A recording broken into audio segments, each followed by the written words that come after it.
Hi everyone, good morning. Welcome to Voice of the Nation. We are here with you like this every Monday to Friday from 8 a.m. to 9 a.m.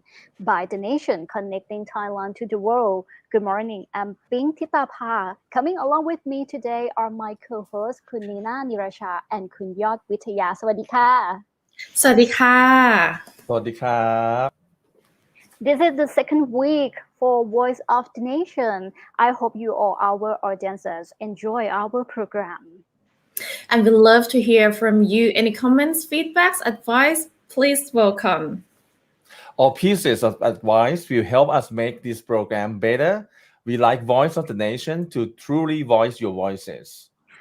If you like to watch our previous episodes, please visit our YouTube channel, type The Nation Thailand, and also on our Facebook fan page. Just search The Nation Thailand. What we have today, ค่ะคุณนีน่า So we're going to start with the one of the hottest issue in Thailand as last night the by-elections in the two southern provinces Chumphon and Songkhla were done. And as well as we all know that the unofficial results as the Democrat Party won the victory and has secured their southern political hub over the Palang Pracharat Party ค่ะ We have three guests this morning to analyze the situation and we find out any education to Thai politics. We got Dr. Charupon Ryangsuwan, lecturer from the Faculty of Political Science, Thammasat University, Kun Sirichok Sopa, former member of Parliament, Songkhla Constituency 7 from Democrat Party, and Kun Sirot Klam Phaiboon, editor and host at Voice TV, and also a columnist at Matichon Weekly. Also, let's see what they will say about the upcoming by-election in Bangkok's Laksi, Chatuchak districts on 30th of January.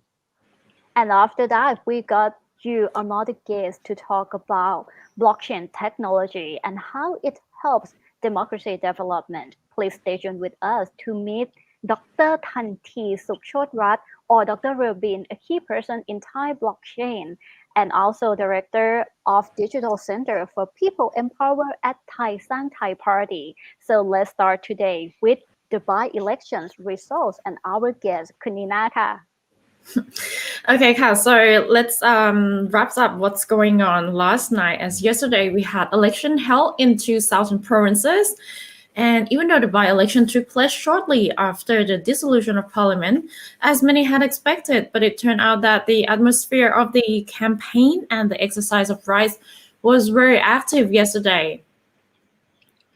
Okay, so voters flocked to polling station in Chumphon's constituency 1 and Songkhla constituency 6 yesterday to cast their ballot for a new MP.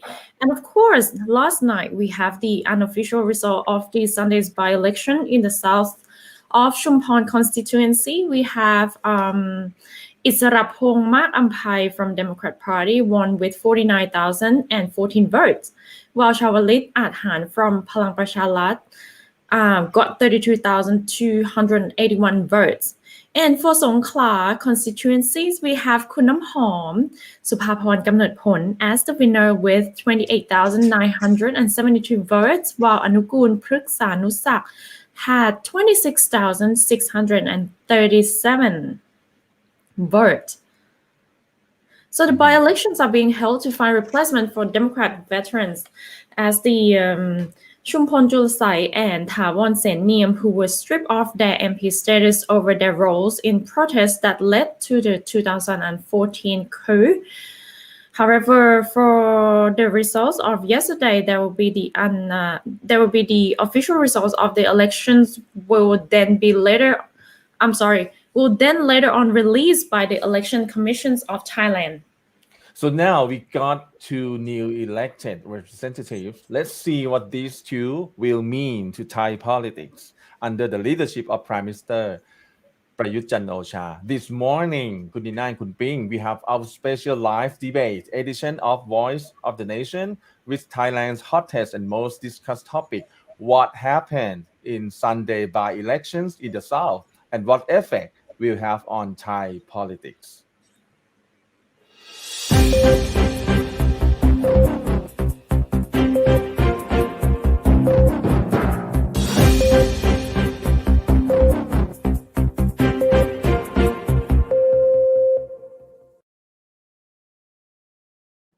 Our live debate special editions for today, we're going to discuss about yesterday in the southern provinces of Thailand.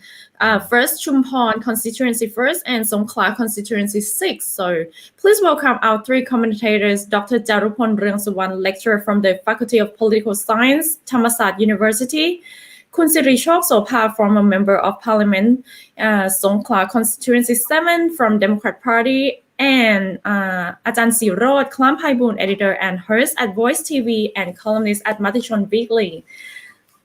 สวัสดีค่ะ สวัสดีครับสวัสดีครับ สวัสดีค่ะ สวัสดีค่ะ ครับตอนนี้เรามีอยู่สองท่านก่อนครับ ใช่ค่ะ So first of all, welcome and thank you for being our guest for today. So how are you this morning?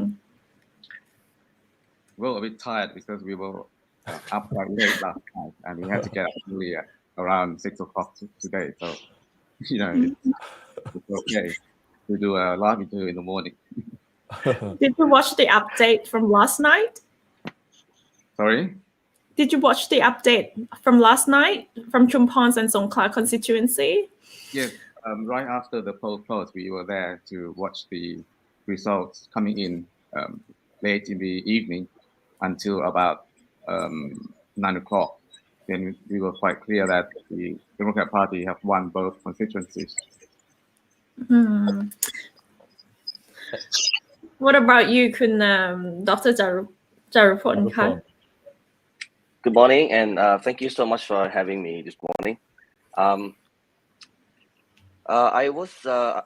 updated the last time was like 11 p.m. last night.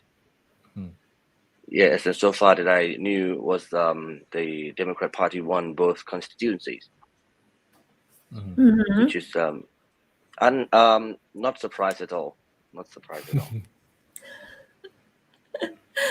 Why is it not surprising? Because like everyone, I mean, you know, before everyone is thinking everyone thinking that Palang Pracharat would win. I still believe in you know, the parties and the candidates themselves, because as we know that the candidates from the Democrat parties, they've been working in the areas for a long time, and of course the brand name of Democrat parties still workable in the southern part of Thailand. So the Palang Pracharat party, we can consider them as the challenger in the area. But this time it seems that the champions still win the battle. I mean, I myself update until 11 p.m. I see. Is it official right now? Not yet. Is it? We're still waiting for the official results. But last night result was pretty clear, isn't it? I was surprised as well. I think we can start our session, and while waiting for Ajahn Siro, so we can start the session and let him jam later, Kun Nina. Okay, so let's start our session first because we have some technical problem with the other side of Ajahn Siro.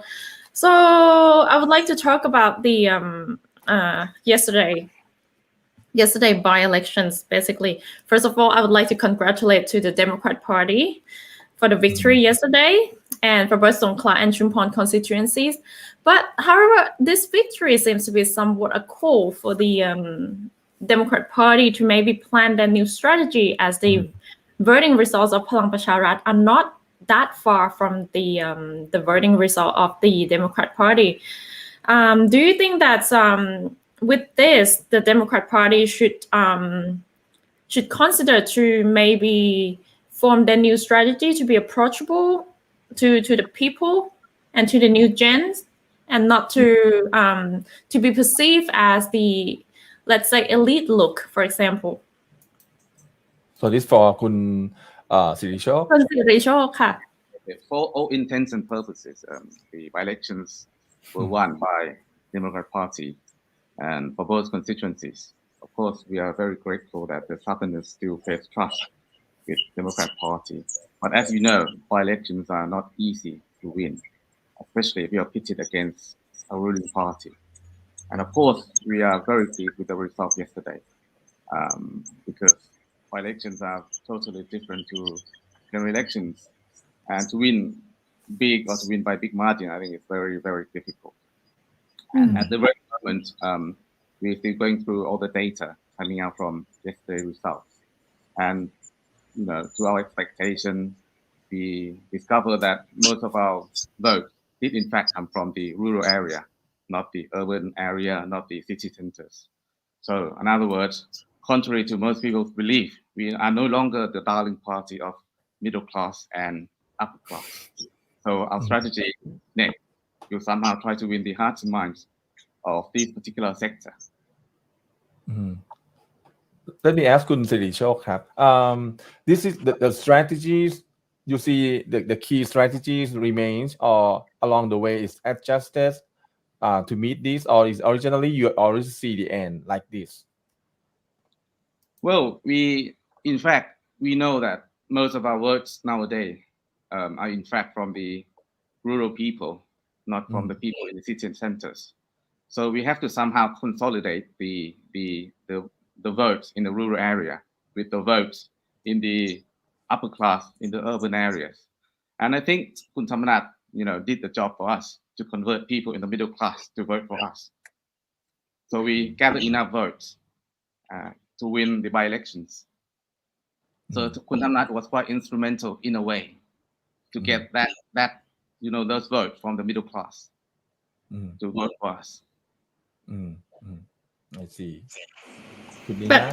But do you think that this strategy would be approachable to really be approachable to Not really, because as I've mentioned before, by-elections are totally different to the general election.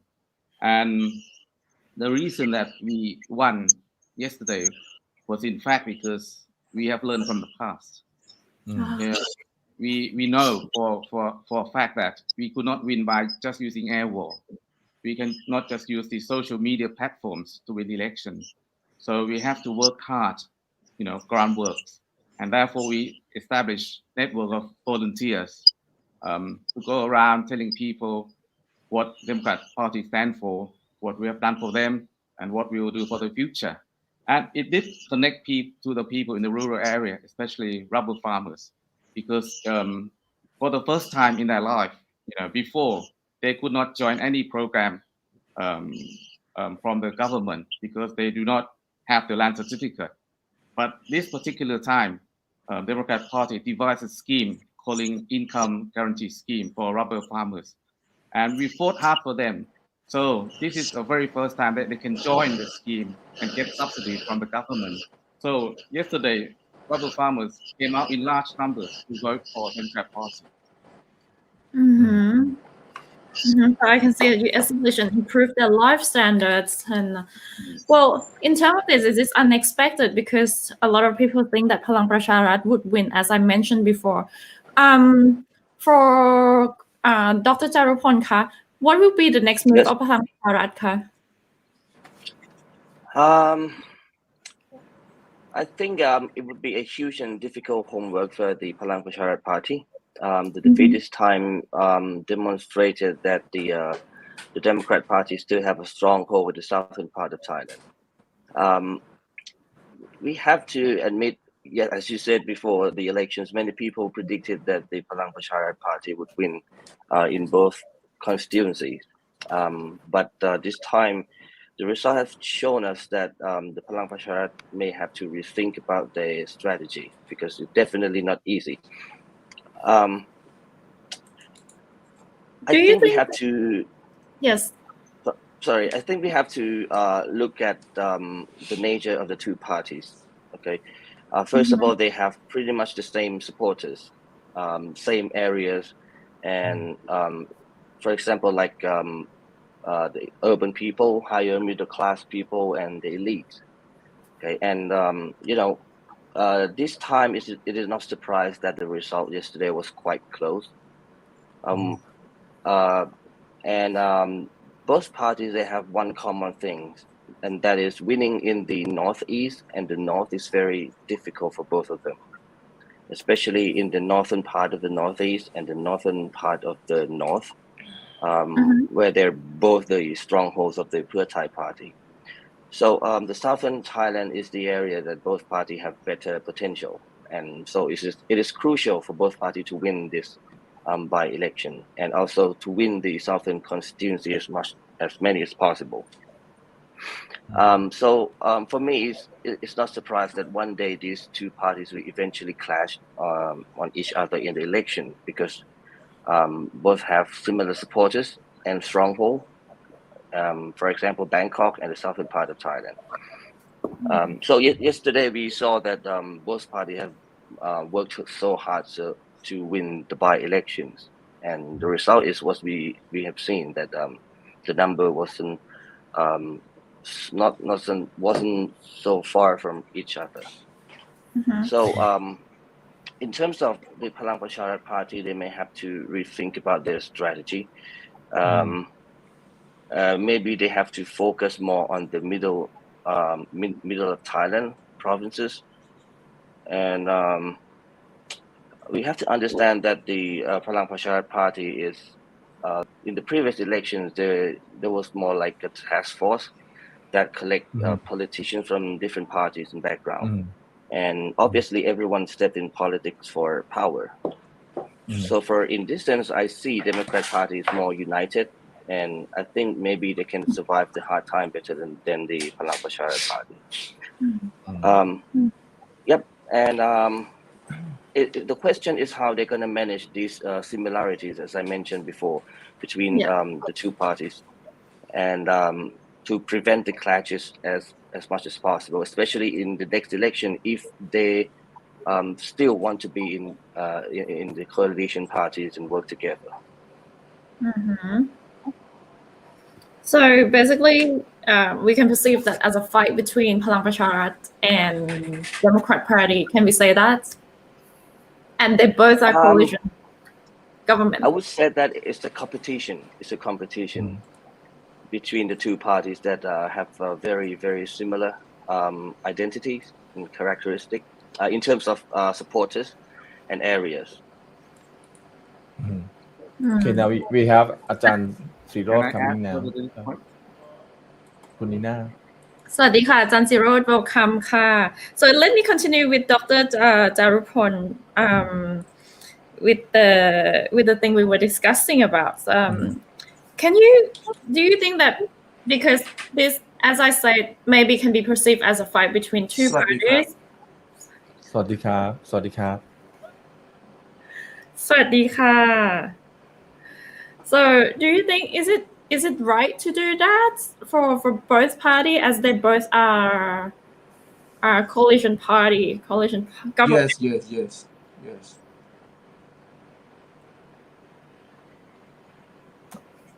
Hello. Yes, said that's the question for อาจารย์ Jarupon. คุณ Nina. Yes. Okay, sorry about I that. mean, Dr. Jarupon or อาจารย์ Sirot, อาจารย์ Sirot or คุณ Sirichok are welcome ค่ะ Hello, can you hear me? Yes. Yes. Can I add further to the point that Dr. Jarvan just mentioned about the clash between the two parties?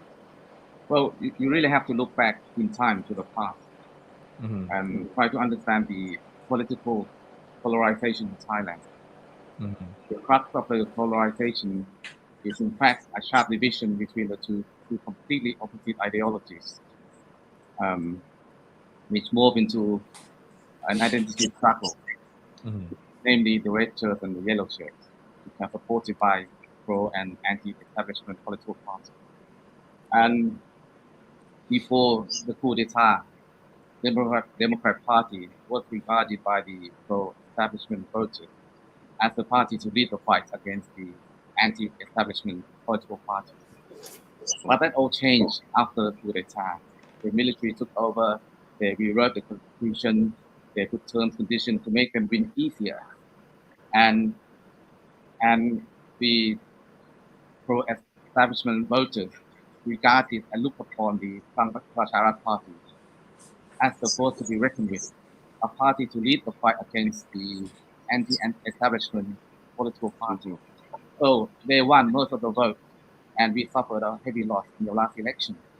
So ultimately, as you know, Palang Pracharath Party cannot go across the platform to win votes from the anti-establishment voters. So they have to concentrate and win votes from the pro-establishment voters. So they have to make inroads into Democrat Party's voters. So I'm not surprised that Palang Pracharath Party campaigned mainly in the south, not in the central region, not in the northeast, not in the north, but mainly in the south, because they know they can make an inroad. Okay, so theoretically and practically, we are going to clash, whatever conditions, because we have the same supporters, we have the same base. And as you know, one man's gain is another man's loss, basically. I see. I see. So this is what you see the overall of the what's going on. So Ajahn Sirot, can you hear me?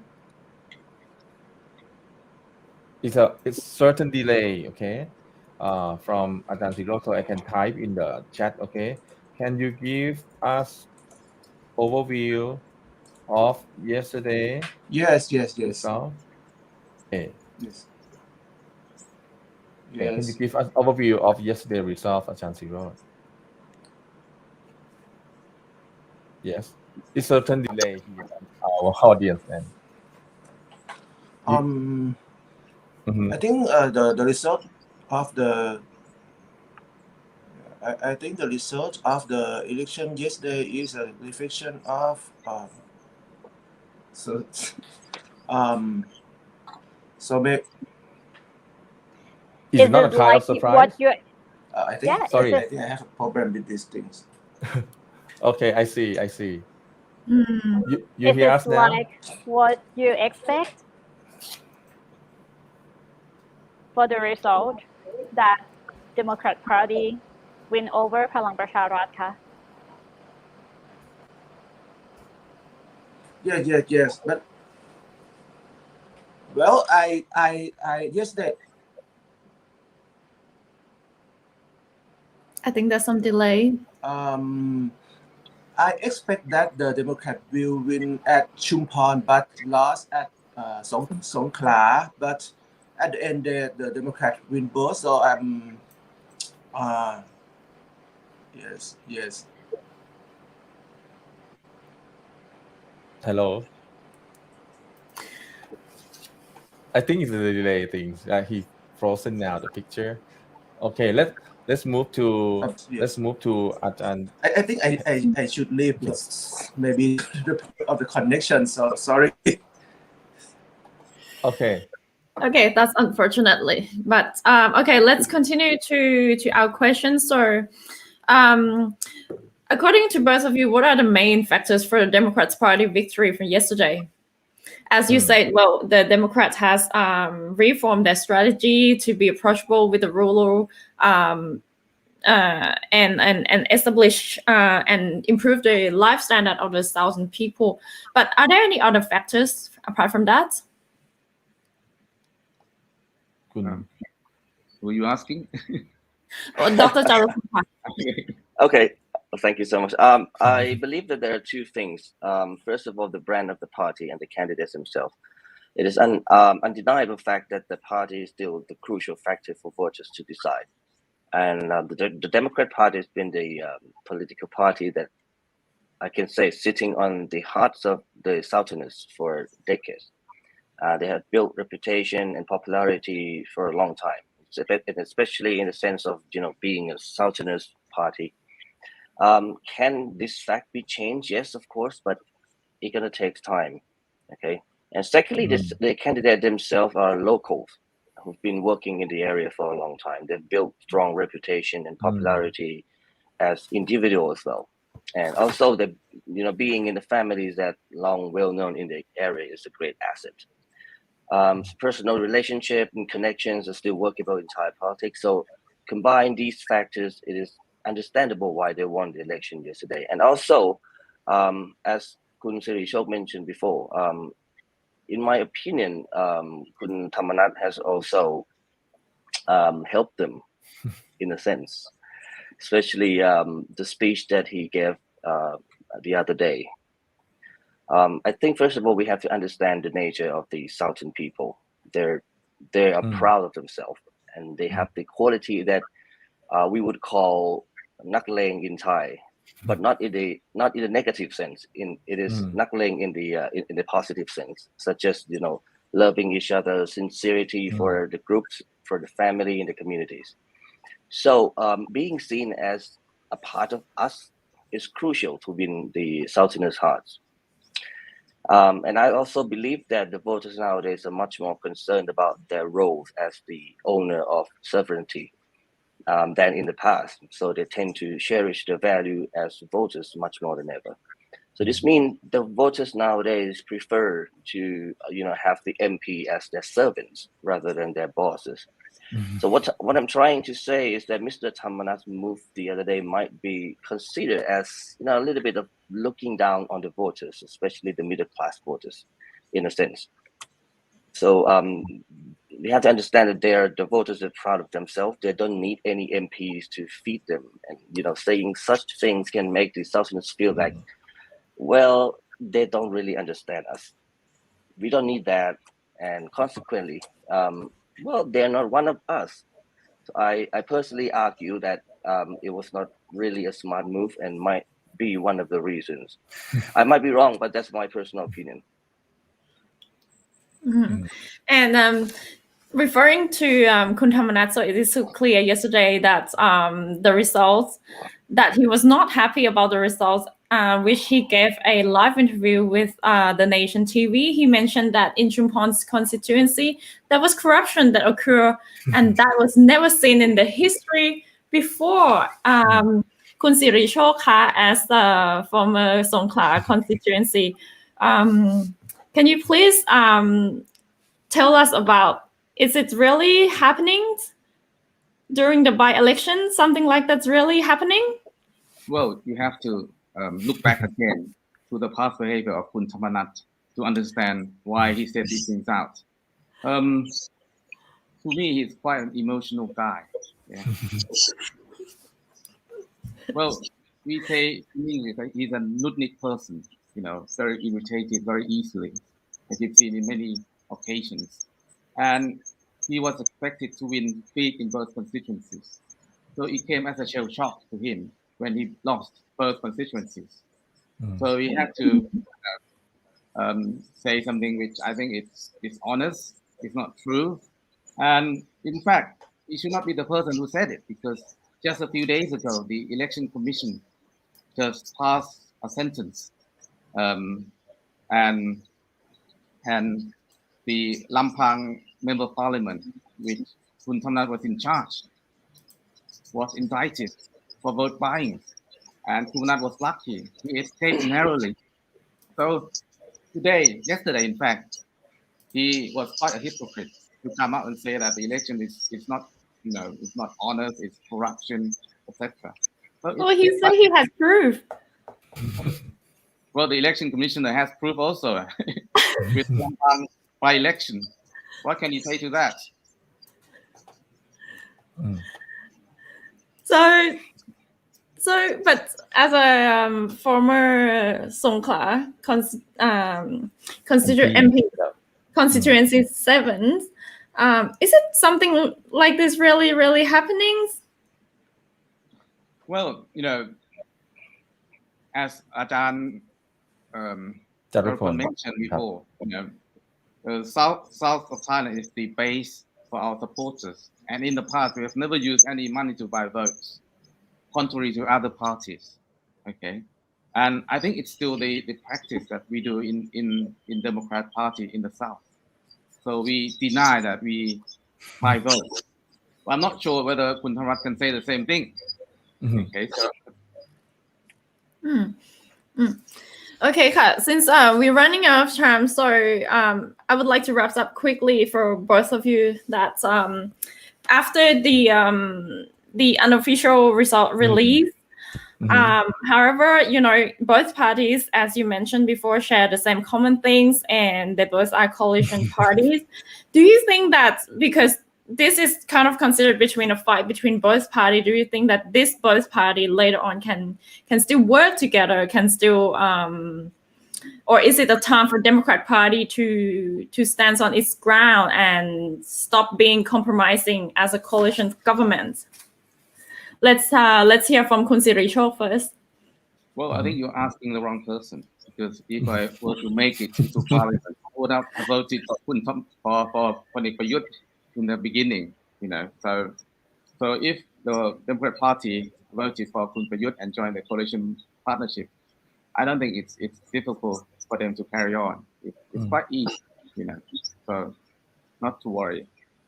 What do you think, Kun Dr. Charupon? I think yes and no.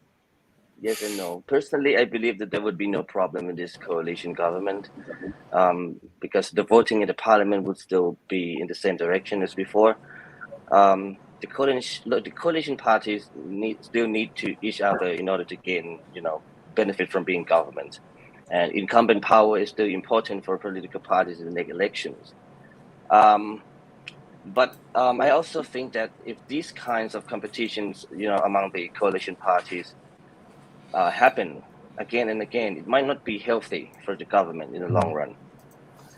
What I'm concerning here is what we so-call the political manners. For example, in this by-election, normally if the coalition party run an election against, especially in their stronghold, the other coalition party wouldn't run against. It is some kind of a manner in Thai politics. So I believe. So if these kinds of competition happen repeatedly, maybe in the future it might create some negative feelings within the coalition government. We have to keep in mind that politics is very dynamic. If they cannot find an equilibrium in terms of power and interest, things can be shifted. So it depends on voters, it depends on the cost and benefit analysis, and also the circumstances in the political game. But the battle's still not finished, isn't it? Because at the end of this month, we still have another by-elections in Laxi. What would be your forecast on this, Kun Charupon? My forecast would be maybe Pheu Thai Party or Cao Klai Party, in my opinion. And actually, the by-election in Laxi can show you something as well. This is my personal opinion. I don't know the facts. So I believe that the fact that the Democrat Party didn't send the candidates, maybe because of the political manner that I mentioned before. This is my personal opinion. I don't really know the facts in Democrat Party. For that by-election, I still believe that Pheu Thai Party and the Cao Klai Party would be the number one and number two. We have to admit that in the case of Pheu Thai Party, Kun Surachat Thintong, right? I also lived in Laxi, in Chinakhet district. So personally, I've been seeing Mr. Surashai for years, and he literally working hard every single day. I have to admit that he's like I couldn't believe that, and I also think that it is very, very admirable. So I think the local people see that a guy who trying to help people every day, even though he doesn't have any title. That's kind of impressive, and I still think that he's going to win these elections. But also, we have to understand that Bangkok is a very, very dynamic area. So social networking and the reputation of Gaklai Party may help Mr. Pet Karunpon, Pet. right? Right. Yes. To gain some votes, and I think at the end it might be pretty close by elections. Well, thank you very much. And since we're running out of time, considering Kyle, what would you like to add anything more in the Southern by elections? Well, we have to thank the Southerners for those that voted for us for both constituencies. Of course, we have been working very hard. We were united in fighting a common foe, which is Palang Chaprara Party this time. So, congratulations for candidates that won the election.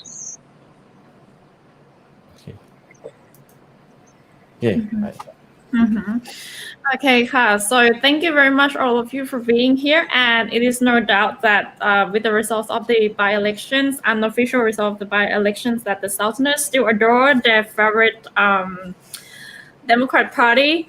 So since we're running out of time, I would like to thank you, both of you, Dr. Jaruwan and Kun Sirishok. Thank you so much. Thank you so much. Thank you so much.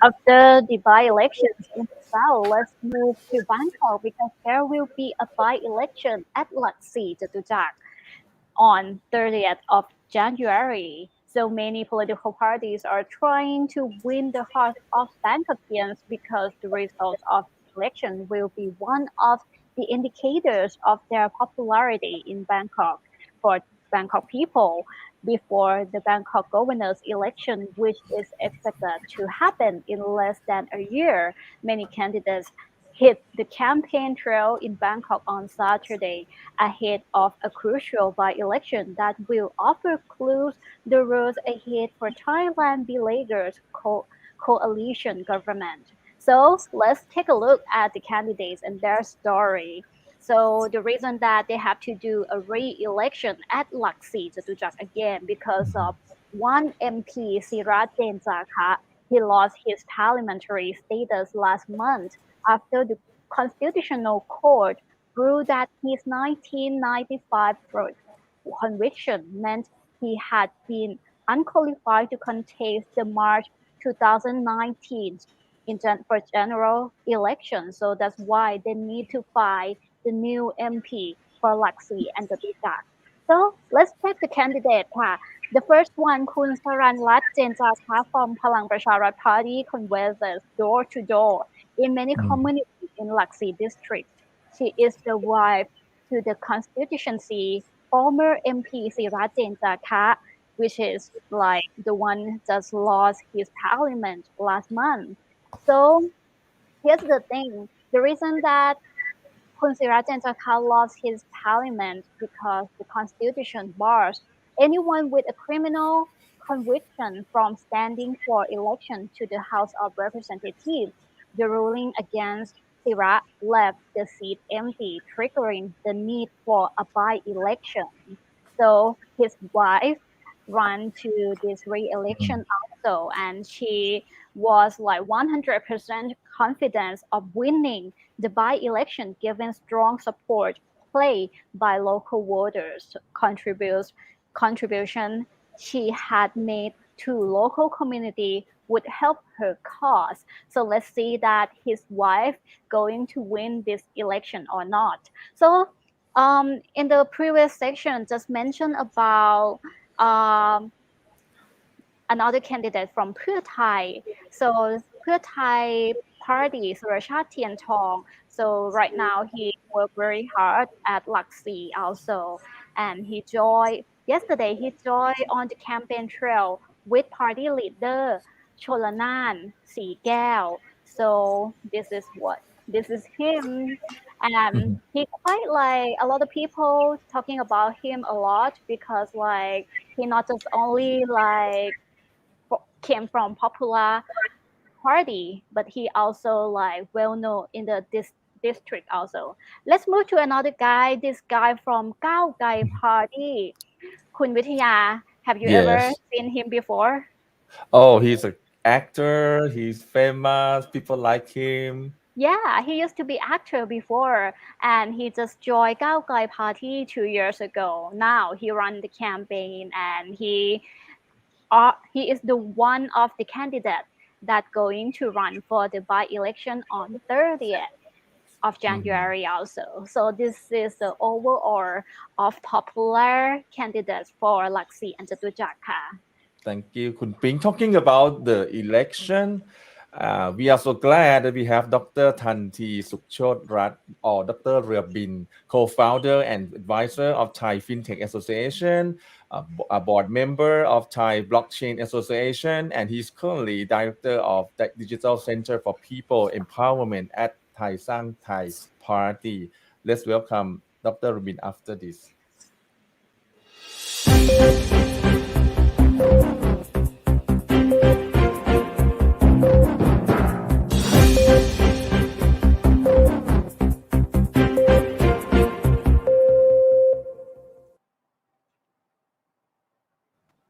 Good morning, Dr. Robin. How are you today? Hi, very good. How are you guys? Yeah, Great. we great every morning like this on Voice of the Nation. Welcome to our program, Ka. So we really like glad that you're here, Dr. Robin Tanti, Director of Digital Center for People Empowerment, Thai Sang Thai Party. So the topic that we choose today about decentralization and decentralized government and centralized government is kind of like a hot issue that people talking like in many years already, but nothing changed and nothing happened. So Dr. Rubin, as your background, could you give us briefly like what is the good thing or bad thing, like pro and cons of decentralized and centralized government? Okay. Actually, in the old world, you can see that most of the organization or the system is centralized, right? Because of the centralized system, is a structure and rely on individual person or just a small group of people to make decisions. And the decision or the direction are made at the top of the organization, right? And it's distributed down the chain of command, and this come with the pretty high hierarchical structure. And certainly the centralized system it works well with the small organization that only one is enough to oversee and direct everything, right? But for the big organizations or the high complexity organization, in order to rely on one person or small group of person order or to make the decision making is make the decision making speed is much slower, especially for if the organization it needs expertise from different area that single leader doesn't have all of those expertise or visions, right? So it's not possible for the organization to be success in the market or in the highly competitive global economy. And also when we give the power to one with the multiple hierarchy, it creates the high chance of the corruptions, right? So I think in the opposite side, let's say the decentralized or the flat organization that bring expertise of multiple people, right? And it gives like the same voice, the same value of the voice, right? So everyone can just focus on their expertise, right? To bring the value to the organization with the same goal, right? But there are no one that have the more power than other ones, right? So this is the concept of the real let's say the real democracy these days. So there are a couple of organizations that already apply this concept. From the flat organization that have been evolved these days, or to the totally 100% democracy organization like that what we call DAO, the decentralized autonomous organization, right? So the reason that this kind of organization can do is because of the technology today, right? So with this low hierarchical, with this flat organization, it's not only to make the organization can really have a advantage in terms of the speed, right? It's also reduce all the inefficiency. It's reduce the cost. So those organizations can can be have a effectively move in order to achieve the same goal. Because of each of the unit, they have their freedom to move, right? And there are no need to wait for the order from the high hierarchical, right? So the same things. This country, and I mean, in order to manage the country, right? So as we can already see that these 7 years, these past years, right, we have pretty much high centralized government system, right? So, and you guys already can see the result that this day, what have been effect to Thailand. So that's why I think the concept of decentralized to give the people, to empower the people, right, in order for them to can be choose, can be voices, right, and can also the um, and can have an engagement in each of the decision, important decision that affect to the country and affect to them is the key these days. So the question is, who will benefit from decentralization and who will face disruption? Ka? Okay, let's say that when any change, any disruption came, the one who benefit from those disruption is always the people. For example, right? I mean the people and the majority of the people, right? For example, one of the industries that have been high disrupted, media industries, and with the media disruption, you can see who Right. benefit from that, right? The people benefit from that. The people have power to choose what and when to watch, right?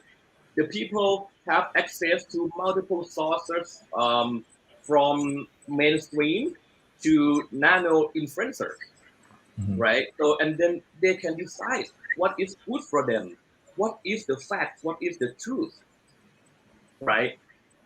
So let's say another good example is, I think, recently pretty hot, the financial industry. The decentralized financial system is really give people it really give people to access, right, to access to the many financial products that the centralized system cannot do. For example, cryptocurrency and token, those bring efficiency and transparency to from users, right? Between transactions for each of the user, the investor that brought small investor to the global market, right? The chance to to build their wealth, and to the organizations that have been benefit to those ecosystems that the centralized financial system never achieved, I right? And see. also the next disruption that what I can think right now is like the metaverse that make people can remotely engage exclusively from entertainment, from so if the metaverse already been come, right, today we will like remotely and face to face, right?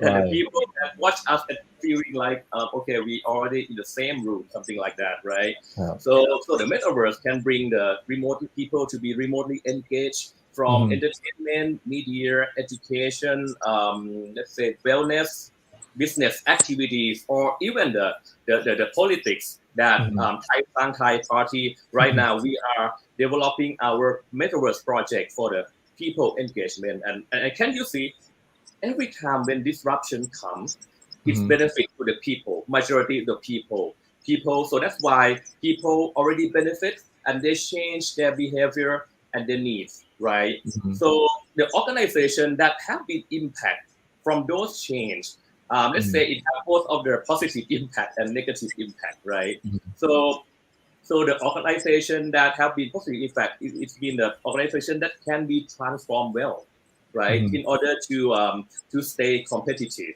so they transform from people process technology something like that but the heart is also the people in that organization that need to be changed their mindset and change their process to work well in order to serve the people ดรทันทีครับ it has become apparent that we got like edtech, fintech, and now we're gonna have political tech or politics. And one of the technologies that we're gonna use is the blockchain.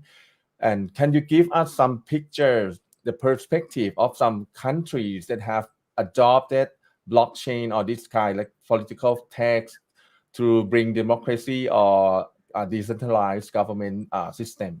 Some of the countries that already done this. Yes. Let's say that the top political text trend in the world, it have like, let's say that top three, right? And one of the first is that to bring the voice of the people. Because of, in this day, right, the democracy need to be transformed from the old world that is representative democracy. Okay, that the people choose someone right and have come to the parliament and decide everything for them right but the new world it's changed to be participatory or deliberate democracy right because of the technology today that the people can voice through the system right in order to make them representative to have information to have to be the primary vote or even to be the real vote, right? So this is the first trend. And also another trend is like to bring the political activity to be electronic, like electronic election that can have more effective, more accuracy, and also have give the people more access to the voting and also yes Thai Party we already start our political tech right to the global trend we start our campaign called ส่งเสียงสร้างไทย send your voice to build a country that is like based on the decentralized or the blockchain voting system and with this system the voice of the people will not only matter only the day of election like in the past or today okay your voices matter only the day that make the election and after all some of the representative is not gonna listen to you anymore right so but the people yes but the people will be the owner the real owner of the party right to be the deal direct the real one who direct the party from everything from every major decision in politics from help building the policy and then when the MP our member of parliament go to the parliament right every major vote every major activities as a representative the people can be order us from the application okay and also I think this kind of system can also help transform a couple of government systems that this day is pretty ineffective right from help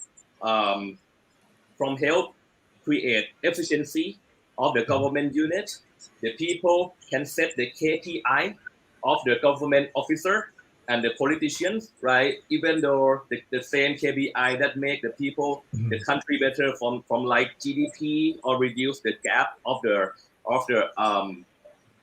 inequity, right? And also to monitoring what the what their representatives promise to them before go to the parliament, right? And track all the working. These things can do with the decentralized technology that bring the efficiency, bring the transparency to the system. ค่ะดรธรรมธีค่ะ My name is Nina and I would like to ask you related questions about your what you were just saying earlier about developing this kind of infrastructure.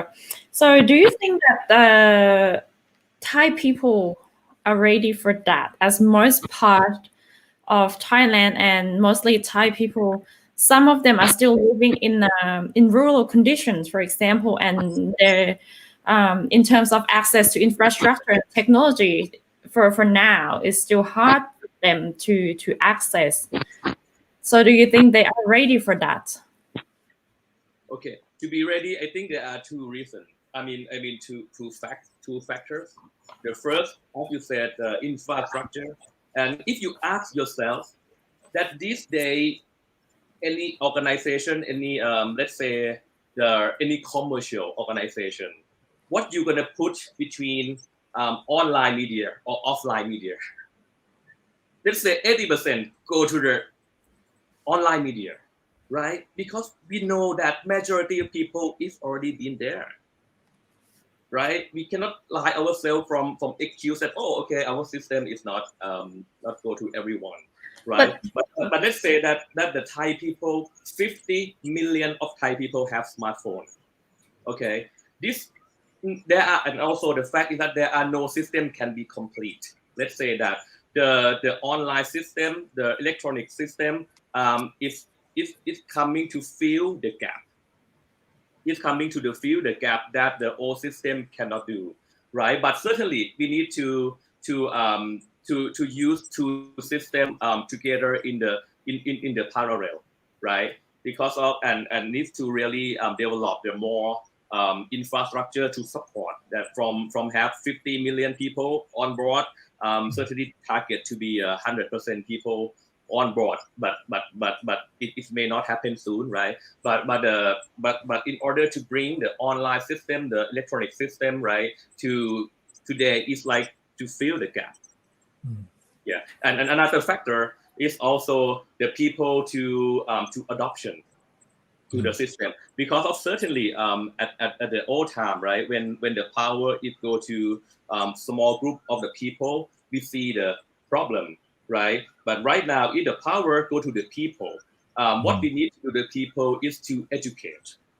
So in order to make a decision in a direction that impact to them, both of the general direction or both of the technical direction, right? We need to educate the people. We need to have a people also, not only we educate the people, but the people need to educate among themselves too, right? To share the knowledge, to share the thought, to share the cause and the effect, right? So in order to go to the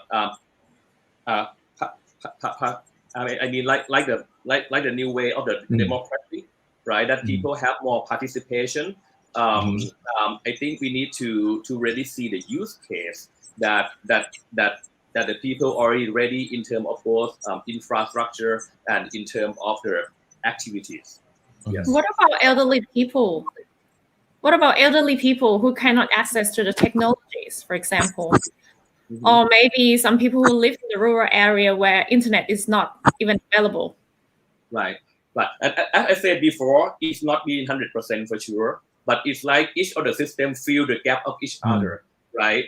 The people who cannot access to the internet, right? Sometimes I think it's the same people who cannot drive from their home to their election place, right? And you know how the percentage of the election people is pretty small in Thailand, right? We really need to see that why because of they don't want, because of they cannot, because they work in another different cities from their house, right? So that's why they need to travel back, right? So I'm sure that if the people have a new, have another new alternative to vote. Like you can also choose between go to the place, or you can choose to be electronic vote. Okay, it will be increase the number for sure. But as I say, that two systems need to be engaged together, right? But I think electronic vote if need little bit time to create a system to have people get used to it, right? But let's back to what Thai Party proposed today. It's not, we are not there yet. We are not in the electronic vote yet. But right now we try to see the use case. We try to bring the innovation to make the people to engage with the political party, right? And we can see the use case that have been that will be benefit from this, and let's develop together between the party and the people. Yeah, too bad that we ran out of the time already, but maybe next time, Dr. Rubin, I would like to join you to interview with Voice of the Nation again. So today, we're very delight to have you today with us. So thank you very much, Dr. Rubin. สวัสดีค่ะ Thank you ครับ สวัสดีครับ